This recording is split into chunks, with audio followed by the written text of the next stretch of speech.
adanya revitalisasi tim yang insya Allah akan lebih baik lagi, khususnya bagi para seniman, baik itu dari kalangan sastrawan, musikus, teater, seni lukis, semualah tempat kita kumpul di sini. Insya Allah tim akan lebih maju, baik dari sisi gedungnya atau dari view-nya, dari taman-tamannya, insya Allah bagus.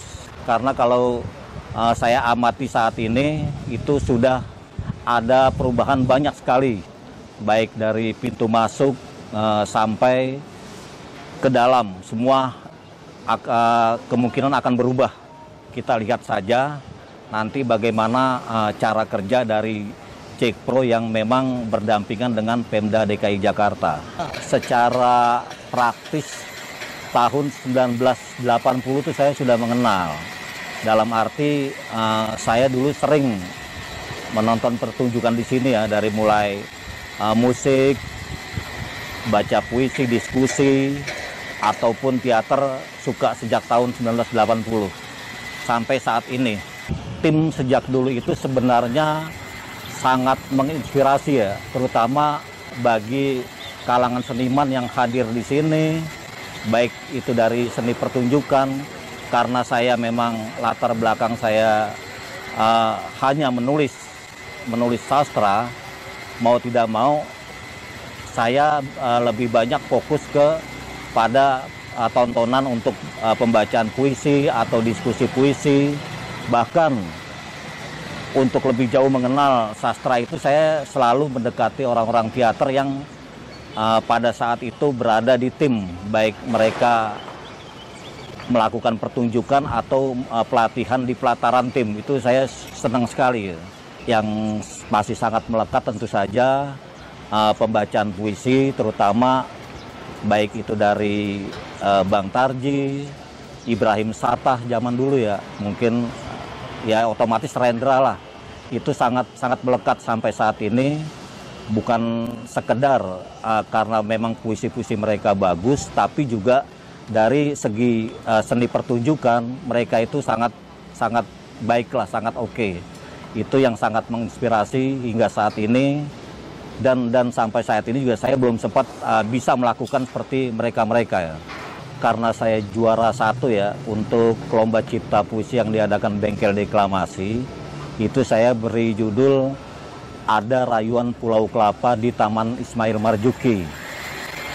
Ada 3 fase yang pada waktu itu saya tulis. Pertama itu tentang keberadaan tim pada tahun 80-an yang saya kenal.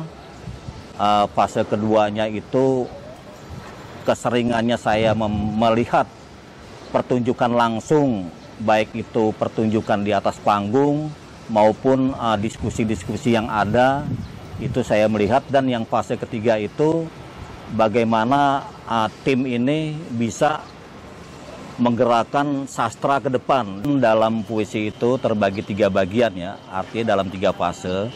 Fase pertama itu memang saya lebih banyak bicara mengenai keadaan tim pada waktu yang saya lihat, baik itu yang ada di Geraha Bakti Budaya, Planetarium, terus Pusat Dokumentasi AB Yasin, sampai yang mungkin yang sangat melekat sampai saat ini itu Teater Arena, di mana di Teater Arena itu ruang itu sangat melekat, sangat menginspirasi sekali.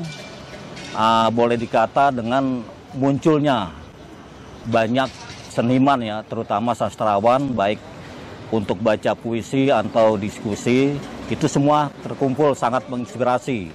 Sedangkan fase kedua itu menyangkut pada orang-orang, nama-nama seniman, termasuk juga di situ saya sebutkan mungkin ya secara tidak secara terselubung lah. Saya sebutkan misalnya di situ dari perkumpulan seniman yang ada di tim ini, ternyata kok ada 1 orang yang bisa mengangkat derajat Indonesia sampai orang nomor 1, yaitu Gus Dur. Saya sangat senang itu. Gus Dur itu biar bagaimanapun sangat menginspirasi buat para seniman yang ada di tim. Itu dari mulai diskusi, dari ucapan-ucapannya, dari tulisan-tulisannya. Saya menganggap bahwa tim itu mempunyai faktor sangat religius buat Gus Dur atau kita-kita yang saat itu ada ya. Dan fase ketiga, tentu saja saya hanya melihat bahwa tim ini kok sangat kedepannya ini sangat bagus dalam arti saya di situ cuma membaca dari narasi yang ada hubungannya dengan tim. Nah kebetulan dari narasi yang dibuat Jack Pro itu ada itu kata-kata bahwa kolaborasi untuk tim ini diantaranya adalah melalui Rayuan Pulau Kelapa. Rayuan Pulau Kelapa itu memang lagu ciptaan Ismail Marzuki ya. Saya cuma membayangkan dengan larik dari Rayuan Pulau Kelapa itu akan menumbuhkan rasa empati kita yang ada di sini untuk melihat ke depan bagaimana sih rasanya kita sebagai seniman itu memperlakukan seorang Ismail Marzuki pada saat ke depan. Saya pakai simbol dengan Rayuan Pulau Kelapa, itu yang saya pakai banget itu sebagai branded saya. Para penulis yang pada waktu itu ya mungkin secara umum mereka hanya bicara tentang tim, tentang nama-nama orang, tentang pertunjukan. Tapi kalau saya justru lebih mengedepankan bagaimana setelah tim ini berdiri. Nah disitulah ada simbol yang itu memang diidentifikasi dengan patungnya Ismail Marzuki yang insya Allah juga ada di sini. Itu sangat menginspirasi itu. Saya sendiri sering, baik itu pada waktu malam kemerdekaan, kalau dulu itu setiap tahun ada pembacaan puisi malam kemerdekaan, saya selalu ikut. Juga pertemuan puisi Indonesia tahun 87, kebetulan saya juga ikut. Dan selanjutnya pembacaan puisi dan diskusi puisi penyair Jakarta tahun 89 juga saya ikut. Yang saya sangat terkenang itu sebenarnya waktu saya diundang sebagai 3 penyair Jakarta baca puisi ya tahun 1988. Itu bersama M. Nasruddin Ansori ya, Gus Mus dan almarhum Wahyu Prasetya. Itu sangat mengenang sekali.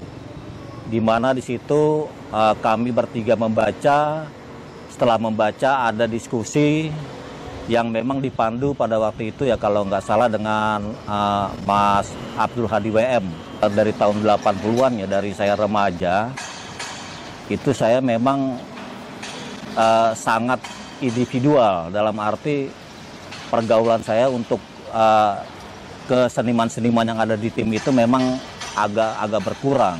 Tapi di luar itu terus terang selalu ada ingin mencari sesuatu gitu. Ada apa di tim? Makanya selalu inspirasi yang ada di tim ini bawaan yang akhirnya melahirkan banyak karya pada puisi-puisi saya. Tim itu tidak harus tidak harus dibentuk dalam suatu fakta yang jelas ya. Untuk puisi itu kan bisa saja kita melahirkan puisi-puisi imagis, puisi-puisi realis, tapi tidak harus digambarkan secara jelas. Mungkin itu, tapi yang jelas dari ruang lingkup tim ini saya dapat melahirkan puisi-puisi yang memang menurut saya itu baik ya. Dengan bukti apa? Ya mungkin sejak tahun 80-an ke sini itu saya banyak melahirkan puisi-puisi yang sudah dimuat di media massa. Sebagian besar juga memang lahirnya dari tim ini. Setelah saya keliling, saya nonton ini pulang, selalu bawa aspirasi itu. Saya dulu itu suka banget nonton misalnya pertunjukan pembacaan puisi Efra Hardi atau Hamid Jabar gitu ya. yang saya tangkap pada waktu itu bukan karena segi pertunjukannya, tapi memang apa isi dari puisi-puisi itu. Jadi yang saya bawa isi puisi. Ketika saya selesai nonton W.S. Rendra baca puisi, tiba-tiba saya menulis, ada pengaruh atau mungkin juga puisi-puisi lain, baik itu Evra Hardi, puisi-puisi yang kira-kira sosial kemasyarakatan lah. Yang saya hadapi itu tentu saja dari segi pertunjukan, dari isi pertunjukan itu sendiri, itu saya selalu membawa kira-kira pertunjukan dan isi dari pertunjukan itu bisa nggak kita kolaborasi atau saya mencoba elaborasi barangkali yang memang menjadi bentuk untuk karya saya sendiri. Harapan saya banyak sebenarnya ya. Pertama, saya menginginkan semua seniman yang ada di lingkungan sini, terutama yang ada di Jakarta ya, ikut andil lah, ikut aktif di sini. Saya juga mau nanti pengelola-pengelola yang ada di tim ini melibatkan kita semua seniman lah.